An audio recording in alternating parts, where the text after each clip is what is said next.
Algo inusual está ocurriendo en la cima del gobierno israelí y está generando más preguntas que respuestas. Benjamin Netanyahu estuvo ausente de una reunión de emergencia del Gabinete de Seguridad convocada específicamente para discutir la respuesta militar de Irán en uno de los momentos más críticos de este conflicto. La reunión procedió sin él. El ministro de Defensa Israel Katz declaró formalmente la ausencia del primer ministro y tomó control de la sesión. Esta no fue una sesión informativa de rutina. Esta fue la reunión del gabinete de guerra, donde se estaba planificando la respuesta de Israel a los ataques iraníes más intensivos del conflicto. Y el hombre que inició esta guerra no estaba en la sala. Esa ausencia fue confirmada no por los medios estatales iraníes, no por políticos de la oposición, sino por el Times of Israel. Los medios israelíes, con conocimiento directo de los protocolos del gabinete de seguridad, reportaron que lo que ocurrió fue históricamente anómalo. El primer ministro de Israel no falta a las sesiones del gabinete de seguridad durante un conflicto militar activo. El protocolo existe precisamente porque estos momentos son cuando el liderazgo del país debe estar presente, visible y en mando. Antes de ir más adelante, es necesario establecer claramente qué está confirmado y qué permanece en la categoría analítica de preguntas abiertas, porque en un conflicto tan volátil como este, la distancia entre esas dos categorías es donde la desinformación viaja más rápido. Lo que está confirmado: Netanyahu no asistió a la reunión del gabinete de seguridad, fue declarado formalmente ausente. El ministro de Defensa presidió la sesión en su lugar. Los medios israelíes reportaron esto. No se proporcionó ninguna explicación oficial para la ausencia en ese momento. Lo que está en disputa, la razón de esa ausencia. Los medios estatales iraníes y los canales alineados con el cuerpo de la Guardia Revolucionaria se movieron rápidamente después de que la ausencia se hizo conocida para construir una narrativa que sugería que un ataque significativo había apuntado al liderazgo israelí. Medios pakistaníes, incluyendo el Express Tribune, reportaron que un ataque con drones había sido más consecuente de lo que Israel estaba preparado para reconocer públicamente. Medios chinos, rusos y turcos llevaron informes similares. Los medios occidentales han declarado que Netanyahu está vivo y que su ausencia tenía una explicación operacional no especificada, lo que está documentado pero inexplicado. Un periodista indio que trabajaba para un medio importante fue arrestado, confirmado por medios del Golfo y corroborado por múltiples fuentes regionales, después de una transmisión en vivo en la que parecía estar transmitiendo desde una ubicación donde Netanyahu estaba físicamente presente. El periodista supuestamente identificó al primer ministro en cámara durante una transmisión en vivo. Poco después, se reportó un ataque en el área. El periodista fue arrestado con el argumento de haber expuesto la seguridad nacional israelí. Si el arresto refleja lo que la justificación oficial establece, significa que Netanyahu estaba en una ubicación sensible específica cuyas coordenadas fueron efectivamente divulgadas en tiempo real. El arresto en sí está confirmado. La secuencia operacional que conecta esa divulgación con lo que siguió es el objeto de versiones en competencia que este análisis no puede resolver con la evidencia disponible. Lo que puede declararse analíticamente es lo siguiente: un jefe de estado que está genuinamente bien, completamente operativo y en mando de un país en el momento más peligroso de su conflicto militar más significativo en décadas, no permite que pasen 48 horas sin una aparición pública creíble y documentada. Netanyahu es un político que ha buscado consistentemente la cámara durante cada confrontación militar previa, la guerra de 12 días, las operaciones en Gaza. Cada crisis de seguridad previa produjo apariciones públicas inmediatas, repetidas y de alta visibilidad en las que proyectó mando, decisión y control personal. Su comportamiento consistente en cada crisis anterior hace que su ausencia en esta sea analíticamente significativa, independientemente de lo que en última instancia la explique. La respuesta del gobierno israelí a las preguntas sobre su paradero vino en forma de material de video. Primero, una breve aparición detrás de una cortina en una ubicación no divulgada. Luego, un clip posterior que aparentemente lo muestra en un entorno de cafetería. Ambos videos generaron inmediatamente un escrutinio intenso. Verificadores de hechos independientes, incluyendo PolitiFact y Grok en la plataforma X, se vieron obligados a abordar preguntas sobre anomalías visuales que se extendieron rápidamente por las redes sociales. Aparentes inconsistencias en el material que múltiples observadores señalaron clasificaron como potencialmente indicativas de manipulación. Las cuentas oficiales atribuyeron estas anomalías a ilusiones ópticas y artefactos de compresión. Los verificadores concluyeron que el material era genuino. La pregunta analítica que vale la pena hacer no es si alguna anomalía visual específica prueba la manipulación, es porque en el momento más crítico de una guerra activa, el líder de uno de los estados militares más sofisticados del mundo le está comunicando su estado al público a través de material en una cafetería en lugar de estar parado frente a una cámara en una instalación segura entregando un discurso directo. Netanyahu nunca ha comunicado previamente su estado a través de material en entornos informales durante una crisis de seguridad. Siempre ha elegido la conferencia de prensa, el podio, el fondo de la sala de guerra, los entornos que proyectan autoridad y mando. La desviación de ese patrón consistente, independientemente de lo que la explique, es en sí misma un dato analítico. Mientras las preguntas sobre el estado de Netanyahu circulaban, el conflicto mismo estaba escalando a un nuevo umbral. El cuerpo de la Guardia Revolucionaria confirmó el lanzamiento de lo que designó como la 54ª oleada de la Operación Promesa Verdadera 4. Y esta oleada fue categóricamente diferente de las anteriores de una manera específica. Por primera vez en este conflicto, Irán desplegó misiles ultra pesados contra lo que describió como centros de toma de decisiones israelíes. Los sistemas utilizados incluían misiles Kabar-Shiken armados con ojivas de 2 toneladas, la ojiva convencional más pesada en el arsenal de Irán, junto al misil estratégico de combustible sólido Sajil, cuyo despliegue en combate fue confirmado por primera vez durante esta operación. El Sajil representa una escalada significativa en capacidad más allá de lo que Irán ha comprometido previamente en este conflicto. A diferencia de los sistemas de combustible líquido que han comprendido la mayoría de las oleadas anteriores, un misil de combustible sólido no requiere tiempo de preparación de combustible antes del lanzamiento. Puede ser disparado dentro de minutos de la decisión de lanzamiento. No hay ninguna ventana de exposición para la detección satelital de las operaciones de reabastecimiento. Es más rápido de desplegar, más difícil de detectar en la preparación previa al lanzamiento y capaz de alcances que cubren cada instalación militar americana e israelí en la región. Su despliegue confirmado en combate señala una decisión deliberada de los comandantes iraníes de comprometer un nivel más alto de capacidad estratégica de la que se había utilizado previamente.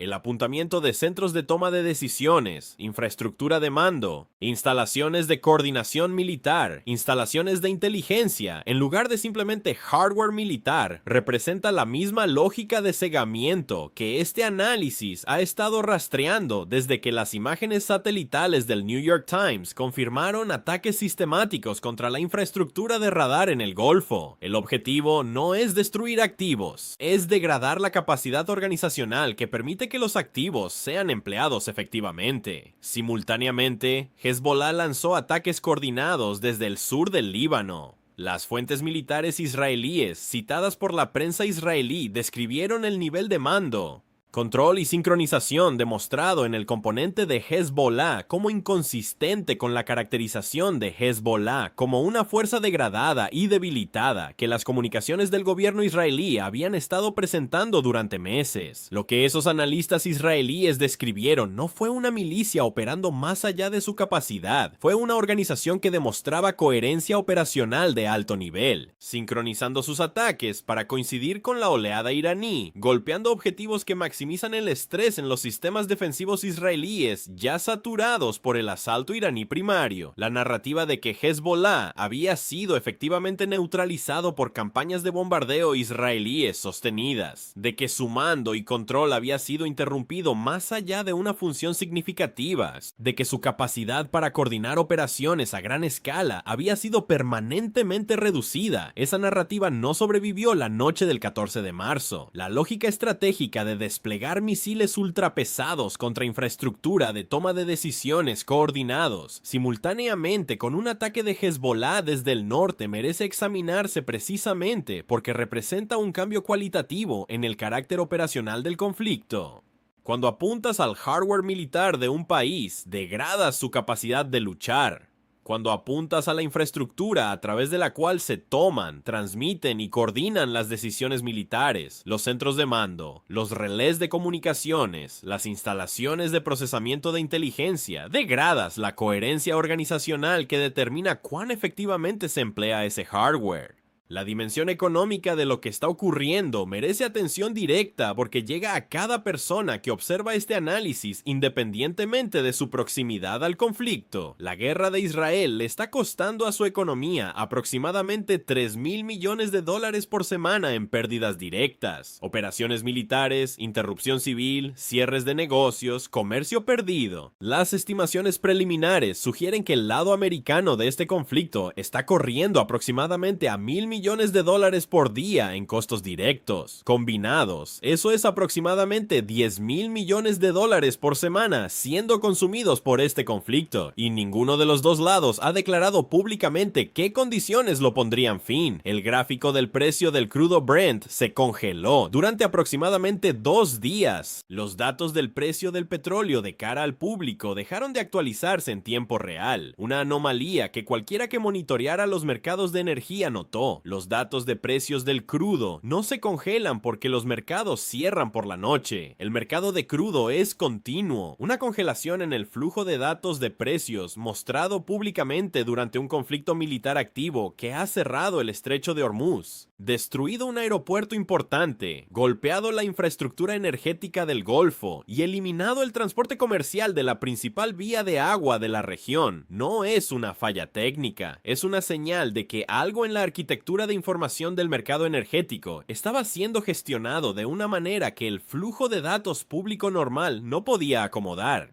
La declaración de estado de emergencia de Israel ha sido extendida hasta finales de marzo. Esa extensión significa que el marco legal de poderes excepcionales, supervisión civil reducida, autoridad ejecutiva ampliada y justificación para decisiones que de otro modo requerirían responsabilidad pública va a permanecer en vigencia durante meses. Las encuestas dentro de Israel muestran una oposición marcadamente creciente a la gestión del conflicto por parte de Netanyahu. Extender el estado de emergencia significa continuar operando en un marco donde esa oposición tiene menos mecanismos institucionales para expresarse de manera consecuente. La dimensión civil de este conflicto es la parte que cada análisis militar tiende a subestimar sistemáticamente, y es la parte que determinará la trayectoria política a largo plazo de esta región de manera más decisiva que cualquier resultado en el campo de batalla. Los civiles israelíes han pasado casi 3 semanas moviéndose entre sus hogares y refugios antibombas. Las escuelas están cerradas, los negocios están cerrados, la economía no simplemente está perdiendo ingresos, está perdiendo el ritmo básico de la vida ordinaria que hace posible la actividad productiva sostenida. Las personas que viven bajo una amenaza sostenida de misiles, que no pueden mandar a sus hijos a la escuela, que no pueden mantener el empleo, que no pueden acceder al único aeropuerto internacional del país. Esas personas no simplemente absorben la interrupción y esperan, toman decisiones, se reubican, reevalúan si el lugar donde viven es un lugar donde pueden continuar viviendo. Las comunidades de la frontera norte son el ejemplo más agudo de esta dinámica. El ejército israelí ha emitido órdenes explícitas que prohíben a los soldados patrullar ciertas áreas cerca de la frontera libanesa porque no puede garantizar su seguridad contra la capacidad de misiles antitanque de Hezbollah.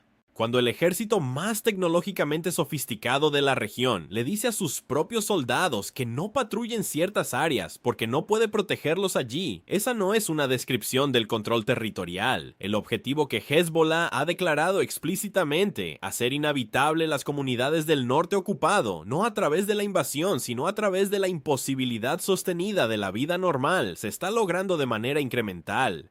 No porque Hezbollah haya ocupado territorio israelí, sino porque el costo psicológico y práctico de permanecer allí está acumulándose más rápido de lo que cualquier operación militar puede revertirlo. El marco de disuasión en el que ha descansado la estrategia de seguridad de Israel durante décadas operaba bajo la premisa de que la capacidad militar israelí era tan abrumadora y la voluntad israelí de utilizarla tan incuestionada que los adversarios calcularían el costo de atacar como prohibitivo, y ese marco requería que los adversarios creyeran tanto que Israel podía defenderse efectivamente como que las consecuencias de atacar serían tan severas que harían el intento irracional. Ambos componentes de ese marco fueron puestos a prueba la noche del 14 de marzo. El Iron Dome disparó 31 interceptores y detuvo 0 misiles en Ben Gurion. Los misiles ultrapesados golpearon infraestructura de toma de decisiones en el centro de Israel por primera vez en este conflicto. Un segundo frente desde el Líbano demostró coordinación y capacidad que las comunicaciones oficiales israelíes habían descrito como inexistentes. Y el primer ministro estuvo ausente de la reunión del gabinete de seguridad donde se estaba planificando la respuesta a todo esto.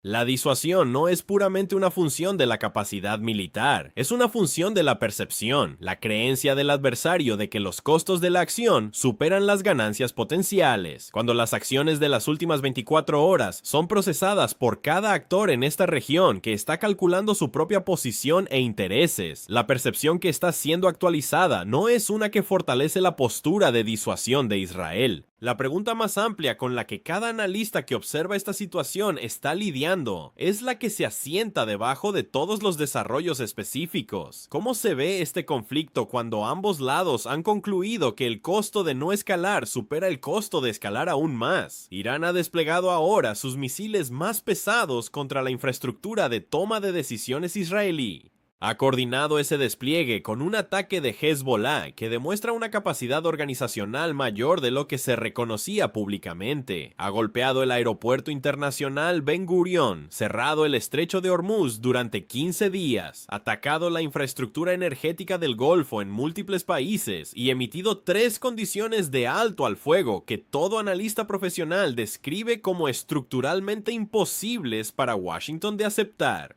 Israel ha conducido cientos de ataques contra la infraestructura militar iraní, instalaciones nucleares, centros de mando y reservas de misiles. Ha sostenido pérdidas en Ben Gurion, en el desgaste del F-15, en el reposicionamiento de los grupos de ataque de portaaviones, en la pérdida del KC-135, en las cifras continuas de bajas que las instalaciones médicas alemanas están procesando y que las comunicaciones oficiales han caracterizado consistentemente de manera diferente a lo que documenta la evidencia operacional. Ninguno de los dos lados ha anunciado una salida, ninguno de los dos ha declarado públicamente qué constituiría un final aceptable. Y el hombre que fue el arquitecto principal de la decisión de lanzar este conflicto el 28 de febrero es actualmente el objeto de una brecha de información de 48 horas que los medios israelíes, los medios estatales iraníes, los medios pakistaníes y las fuentes regionales del Golfo están cubriendo desde ángulos diferentes, con conclusiones diferentes. La primera víctima de la guerra es la información verificada. Todo lo que parece cierto hoy puede ser revertido mañana. Eso no es una razón para dejar de analizar. Es una razón para analizar con mayor cuidado, con estándares de evidencia más altos y con la honestidad intelectual de distinguir entre lo que está documentado, lo que está en disputa y lo que permanece genuinamente desconocido. Hay conflictos que terminan en mesas de negociación, hay conflictos que terminan en campos de batalla y hay conflictos que terminan cuando la suma de sus consecuencias